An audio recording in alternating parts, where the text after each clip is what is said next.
இன்றைய முக்கிய நிகழ்வுகள். செமஸ்டர் வினாத்தாள் மாற்றி மாணவர்களை குழப்பிய புதுவை மத்திய பல்கலைக்கழக நிர்வாகத்தை கண்டித்தும் பல்கலைக்கழகத்திற்கு நிரந்தர துணைவேந்தரை நியமிக்க வலியுறுத்தியும் சட்டமன்ற எதிர்க்கட்சி தலைவர் சிவா தலைமையில் 200க்கும் மேற்பட்ட திமுகவினர் புதுவை மத்திய பல்கலைக்கழக நுழைவாயிலின் முன் கண்டன ஆர்ப்பாட்டத்தில் ஈடுபட்டனர். புதுச்சேரி காலாப்பட்டில் இயங்கி வரும் புதுவை மத்திய பல்கலைக்கழகத்தின் கீழ் காரைக்கால், மாஹே, ஏனாம், அந்தமான் நிக்கோபார் மற்றும் லட்சத்தீவுகளில் மருத்துவம், பொறியியல், கலை அறிவியல் என 59 கல்லூரிகள் இணைப்பு கல்லூரிகளாக இருக்கின்றன. இவற்றில் சுமார் 7000த்திற்கும் மேற்பட்ட மாணவர்கள் படித்து வருகின்றனர். இந்த நிலையில் கடந்த 6ஆம் தேதி செமஸ்டர் தேர்வுகள் எழுத வந்த மாணவர்களுக்கு தவறான கேள்வித்தாளை புதுவை மத்திய பல்கலைக்கழக தேர்வு பிரிவு அனுப்பியதால் முதலாண்டு மொழிப்பாடம் தேர்வு ஒத்திவைக்கப்பட்டன. இதனால் மாணவர்கள் கடும் மன உளைச்சலுக்கு ஆளாகினர். இந்நிலையில் செமஸ்டர் வினாத்தாளை மாற்றி மாணவர்களை குழப்பிய புதுவை மத்திய பல்கலைக்கழகத்தை கண்டித்தும் UGCயை கலைத்துவிட்டு பல்கலைக்கழகங்களை விழுகின்ற குழுவாக மாற்ற துடிக்கும் மத்திய அரசின் அதிகார துஷ்பிரயோகத்தையும் புதுவை பல்கலைக்கழகத்திற்கு துணைவேந்தரை நியமிக்காததை கண்டித்தும் புதுச்சேரி திமுக சார்பில் சட்டமன்ற எதிர்க்கட்சி தலைவர் சிவா தலைமையில் 200க்கும் மேற்பட்ட திமுகவினர் காலாப்பட்டு புதுவை மத்திய பல்கலைக்கழக வாயிலில் கண்டன ஆர்ப்பாட்டத்தில் ஈடுபட்டனர். ஆர்ப்பாட்டத்தில் திமுக சட்டமன்ற உறுப்பினர் அனிபால் கென்னடி, செந்தில்குமார், சம்பத் உள்ளிட்ட நிர்வாகிகள் பங்கேற்று பல்கலைக்கழக நிர்வாகம் மற்றும் மத்திய அரசுக்கு எதிரான கண்டன கோஷங்களை எழுப்பினர். மேலும் புதுவை பல்கலைக்கழகத்திற்கு நிரந்தர துணைவேந்தரை நியமித்து நிர்வாக சீர்கேட்டை சரி செய்யாமல் மாநிலம் முழுவதும் மாணவர்களை திரட்டி போராட்டம் தீவிரமடையும் என சட்டமன்ற எதிர்க்கட்சி தலைவர் சிவா எச்சரித்துள்ளார்.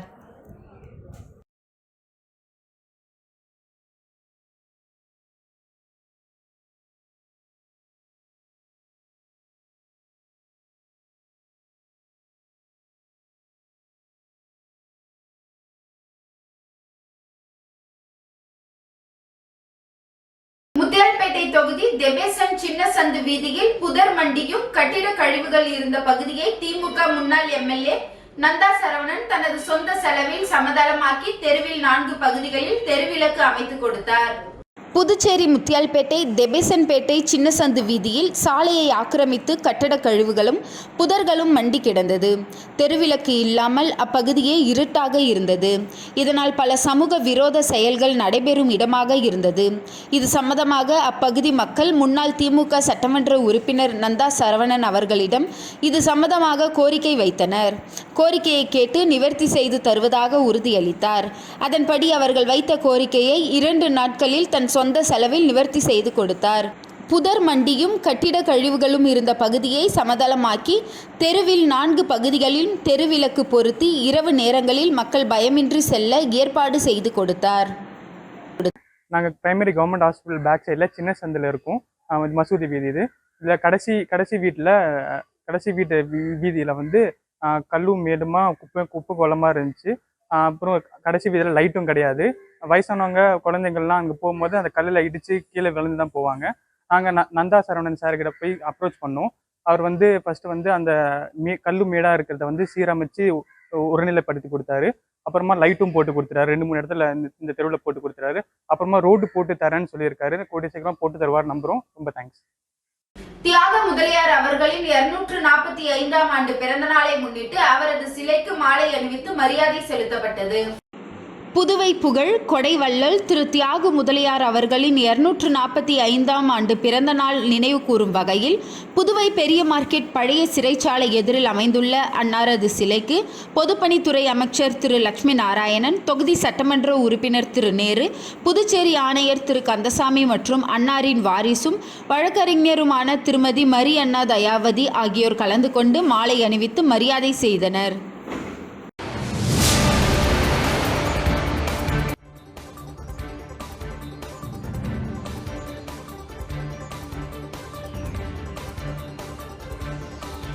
புதுச்சேரி சுசிலாபாய் அரசு பெண்கள் மேல்நிலைப் பள்ளியில் பரீட்சைக்கு பயமே என்ற புத்தகத்தை சட்டமன்ற உறுப்பினர் VP ராமலிங்கம் மாணவிகளுக்கு வழங்கி வாழ்த்துக்களை தெரிவித்தார்.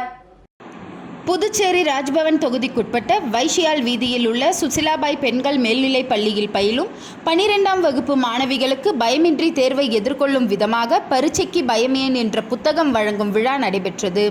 பாரத பிரதமர் நரேந்திர மோடி எழுதிய அந்த புத்தகத்தை புதுச்சேரி பாரதிய ஜனதா கட்சி சட்டமன்ற உறுப்பினர் வி.பி. ராமலிங்கம் மாணவர்களுக்கு வழங்கி தேர்வில் அதிகப்படியான மதிப்பெண்களை எடுக்க வேண்டும், பயமின்றி பரீட்சையை எழுத வேண்டும் என்ற நம்பிக்கையை கொடுத்தார். மேலும் இந்த நிகழ்ச்சியில் புதுச்சேரி பாரதிய ஜனதா கட்சி மாநில சமூக ஊடக பொறுப்பாளர் ஸ்ரீ மகேஷ், ராஜ்பவன் தொகுதி அமைப்பாளர் நாகராஜ் மற்றும் தொகுதி நிர்வாகிகள் கலந்து கொண்டனர்.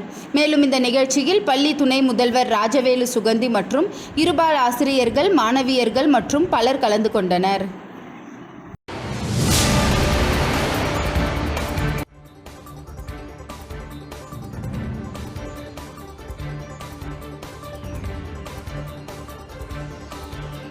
புதுச்சேரி தமிழ் வளர்ச்சி சிறகம் சார்பில் காஞ்சிமா முனிவர் பட்ட மேற்படிப்பு மையத்தில் சிறப்பு சொற்பொழிவு நிகழ்ச்சி நடைபெற்றது.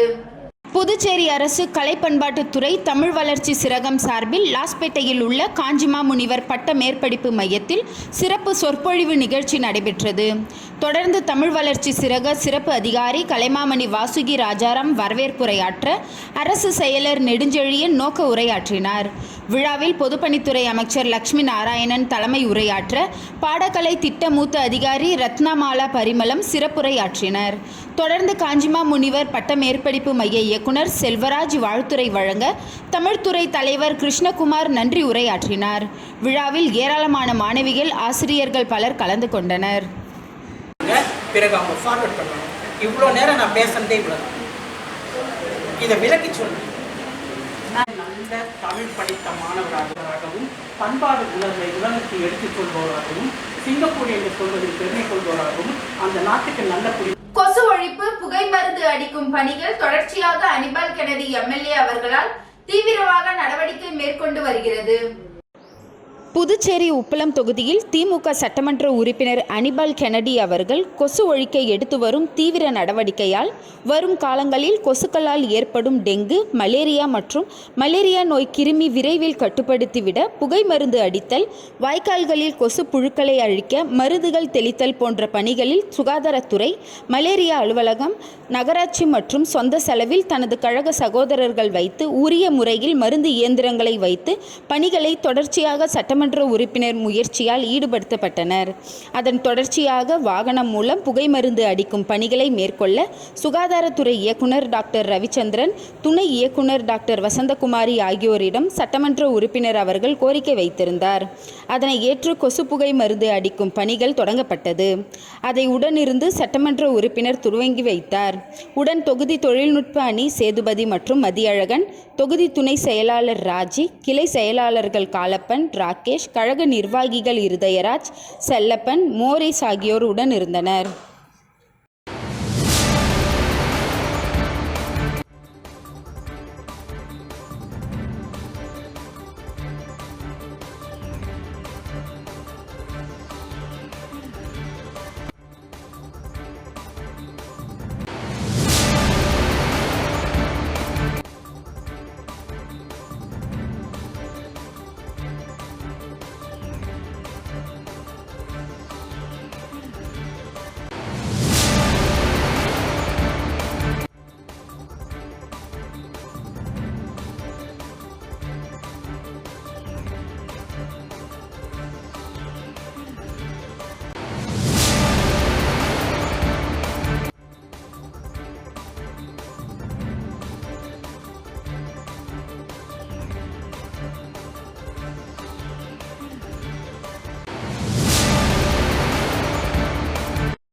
புதுச்சேரி துத்திப்பட்டு பகுதியில் விபத்தில் 3 பேர் உயிரிழந்ததற்கு சாலையில் நிறுத்தி வைக்கப்பட்டிருந்த தொழிற்சாலைகளின் கனரக வாகனங்களே காரணம் என கூறி 100க்கும் மேற்பட்ட அப்பகுதி மக்கள் சாலை மறியலில் ஈடுபட்டனர்.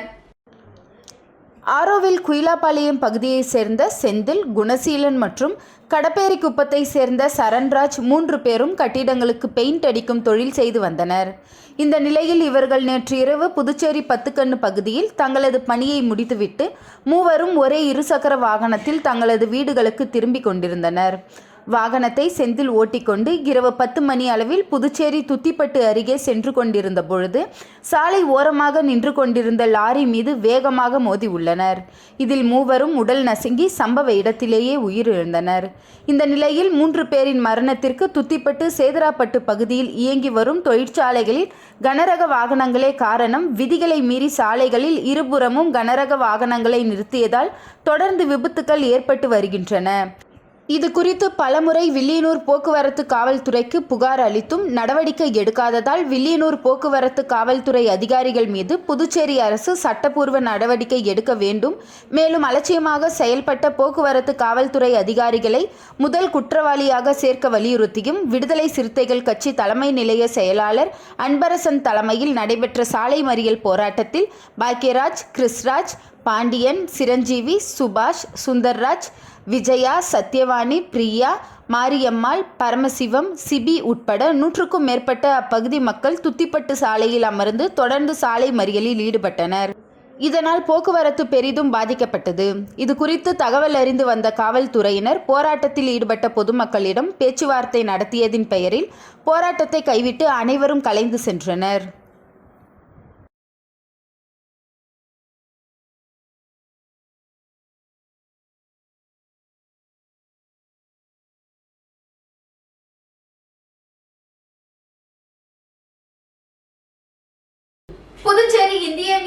புதுச்சேரி இந்திய யூனியன் முஸ்லிம் லீக் சார்பாக அன்னதான நிகழ்ச்சி நடைபெற்றது. காயிதே மில்லத் பேரவை சார்பில் புதுச்சேரி இந்திய யூனியன் முஸ்லிம் லீக்கின் மாநில மாவட்ட இளைஞர் அணி இணைந்து நடத்திய அன்னதானம் மாநில பொதுச் செயலாளர் கிஜ்னி முகமது அலி அவர்கள் தலைமையில் மாநில துணைத் தலைவர் ஷெரீப் முகமது, மாநில துணை செயலாளர் சம்சுதீன், மாவட்ட தலைவர் அப்துல் ஹக்கீம் முன்னிலையில் புதுச்சேரி ராஜீவ்காந்தி குழந்தைகள் மருத்துவமனை முன்பு ஏழை எளிய மக்களுக்கு அன்னதானம் வழங்கும் நிகழ்ச்சி நடைபெற்றது. இந்நிகழ்ச்சியில் புதுச்சேரி இந்திய யூனியன் முஸ்லிம் லீக்கின் மாநில பொதுச் செயலாளர் கிஜ்னி முகமது அலி, மாவட்ட துணைத் தலைவர் ஷெரீப் முகமது, மாநில துணை செயலாளர் சம்சுதீன், மாநில துணை செயலாளர் முகமது ரஃபீக், மாவட்ட தலைவர் அப்துல் ஹக்கீம், மாவட்ட செயலாளர் ஜலாலுதீன், மாவட்ட பொருளாளர் முகமது இலியாஸ், மாநில இளைஞர் அணி பொருளாளர் முகமது ரிபாய், மாவட்ட துணைத் தலைவர் சையத் அலி மற்றும் தொகுதி நிர்வாகிகள் கலந்து கொண்டனர்.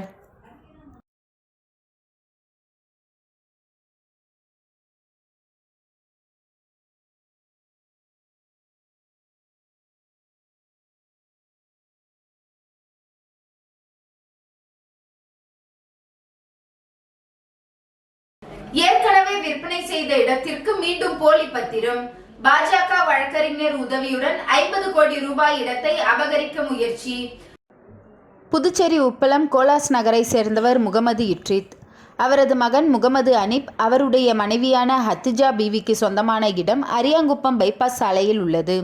இந்த இடத்திற்கு அரசின் பிபிஏ அப்ரூவல் பெற்ற முகமது அனீப் 4 பிரிவாக பிரித்து கடந்த 2008 மற்றும் 2011ஆம் ஆண்டு தனியார் நிறுவனத்திடம் விற்பனை செய்துவிட்டார். இடத்தை பெற்ற தனியார் நிறுவனம் பல்வேறு அடுக்குமாடி குடியிருப்புகளை கட்டி விற்பனை செய்துவிட்டனர். இதில் கட்டி முடிக்கப்படாத இடத்திற்கு வங்கியில் அடமானம் வைத்து பணம் பெற்றுள்ளது. இந்த பணத்தை அவர்கள் செலுத்தாததால் சர்ஃபசி ஏசிபி ஏசிடி மூலம் கடந்த 2022ஆம் ஆண்டு ஏலத்திற்கு வந்தது. இந்த ஏலத்தில் கலந்து கொண்ட புதுச்சேரி அரியாங்குப்பம் தொகுதி வட்டார காங்கிரஸ் தலைவர் ஐயப்பன் வங்கியிடம் இருந்து ஏலத்தின் மூலம் அந்த இடத்தை வாங்கிவிட்டார். கடந்த 2008ஆம் ஆண்டு முதல் 2011ஆம் ஆண்டு வரை இடத்தை விற்பனை செய்த கோலாஸ் நகரை சேர்ந்த முகமது அனீப் தற்பொழுது பொது இடமாக உள்ள 40,000 சதுர அடி இடம், பொது இடத்திற்கு அருகில் உள்ள ஐயப்பனுக்கு சொந்தமான 22,000 சதுர அடி இடம் மற்றும் தனியார் நிறுவனத்திற்கு சொந்தமான 10,000 சதுர அடி இடம் என 72,000 சதுர அடி இடத்திற்கு 2019ஆம் ஆண்டு போலி ஆவணங்கள் மூலம் பத்திரமாக பதிவாளர் அலுவலகம் மூலம் அவருடைய மனைவி மற்றும் சகோதரிக்கு போலி பத்திரம் மூலம் தனது பெயருக்கு பதிவு செய்து விட்டார். இந்த நிலையில் முகமது அனீப்பின் ஆதரவாளராக பாஜகவை சேர்ந்த வழக்கறிஞர் ரவி தனது ஆட்களுடன் வட்டார காங்கிரஸ் தலைவர் ஐயப்பனுக்கு சொந்தமான இடத்திற்குள் கடந்த டிசம்பர் மாதம் போலி பத்திரம் மூலம் தனது ஆட்களுடன் புகுந்து தகராறு செய்ததுடன் அடாவடியில் ஈடுபட்டு சொத்தை அபகரிக்க முயற்சி செய்துள்ளார். இது குறித்து தகவல் அறிந்த ஐயப்பன் அரியாங்குப்பம் காவல் நிலையத்தில் புகார் அளித்தார். ஆனால் புகார் அளித்து இதுநாள் வரை அவரது புகாரின் மீது நடவடிக்கை எடுக்கப்படவில்லை.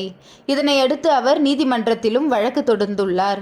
இந்த நிலையில் இன்று மீண்டும் பாஜகவை சேர்ந்த வழக்கறிஞர் ரவி அடியாட்களுடன் ஐயப்பனுக்கு சொந்தமான இடத்திற்குள் அத்துமீறி நுழைந்து தகராறில் ஈடுபட்டுள்ளார். இது குறித்து மீண்டும் ஐயப்பன் அரியாங்குப்பம் காவல் நிலையத்திற்கு புகார் அளித்துள்ளார். ஏற்கனவே விற்பனை செய்த இடத்திற்கு மீண்டும் போலியாக பத்திரங்கள் தயார் செய்து 50 கோடி மதிப்புள்ள இடத்தை அபகரிக்க முயற்சி செய்யும் பாஜக வழக்கறிஞரின் செயல் புதுச்சேரியில் பரபரப்பை ஏற்படுத்தியுள்ளது.